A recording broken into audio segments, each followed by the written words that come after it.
Arxamda gördüyünüz bu bina bir vaxtlar Munkiz uşaq bağçası olub. Hazırda isə bağçanın keçmiş direktoru dələduzluq iddiası ilə gündəmdədir. İddia olunur ki, bağçanın direktoru bir neçə şəxsdən işə düzəltmək adı altında pul alıb.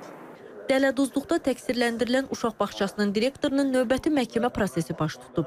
Bakı Ağır Cinayətlər Məhkəməsində keçirilən iclasda onun barəsində ev dustaqlığı qətimkan tədbiri seçilib və növbəti iclas mart ayının 4-nə təyin edilib.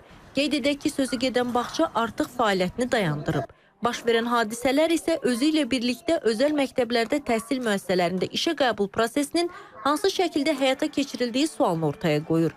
Təhsil eksperti İlqar Oruç bildirir ki, özəl bağçalarda işə qəbul məsələsi əsasən müəssisə sahibinin səlahiyyətindədir.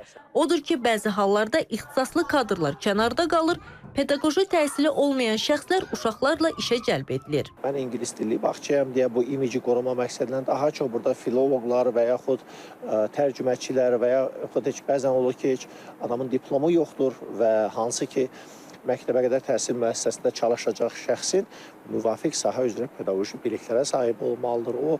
O fərqli yaş qruplarında, xüsusilə aşağı yaş qruplarında olan uşaqlarla işləməyə bacarığı olmalıdır. O çətin anlarda müvafiq həm də biliyindən həmin ixtisasın tələblərinə irəli gələrək müvafiq qərarlar qəbul etmə bacarığı olmalıdır. Uşaqlarla rəftar etməyi bacarmalıdır. Mütəxəssis vurğulayır ki, məktəbə qədər yaş dövrü xüsusi yanaşma tələb edir. Bu mərhələdə çalışan şəxslər yalnız dil bilməklə deyil, uşaq psixologiyası, pedaqoji bacarıq və peşəkar səriştəsi ilə seçilməlidir. Halbuki dövlət bağçalarında müəllim və tərbiyəçilər mərkəzləşdirilmiş imtahan və sertifikasiyadan keçdiyi halda, özəl bağçalarda bu tələblər çox vaxt tətbiq edilmir.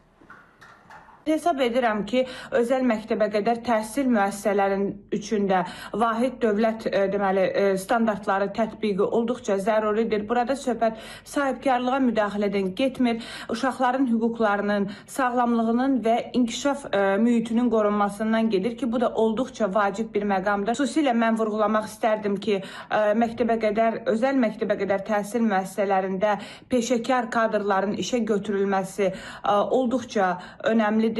Millət vəkili Günay Ağamalı bildirir ki, problem təkcə işə qəbulda deyil. Bəzi özəl bağçalarda sanitar gigiyenik qaydalar, qidalanma, təhlükəsizlik və uşaqlara münasibət məsələlərində də boşluqlar var. Bu kimi məsələlər qanunvericilik sayəsində zaman-zaman müzakirə olunur və yaxın gələcəkdə bu istiqamətdə də mühüm addımlar atıla bilər. Maya Sabir qızı Polad Məmmədov, İTV Xəbər.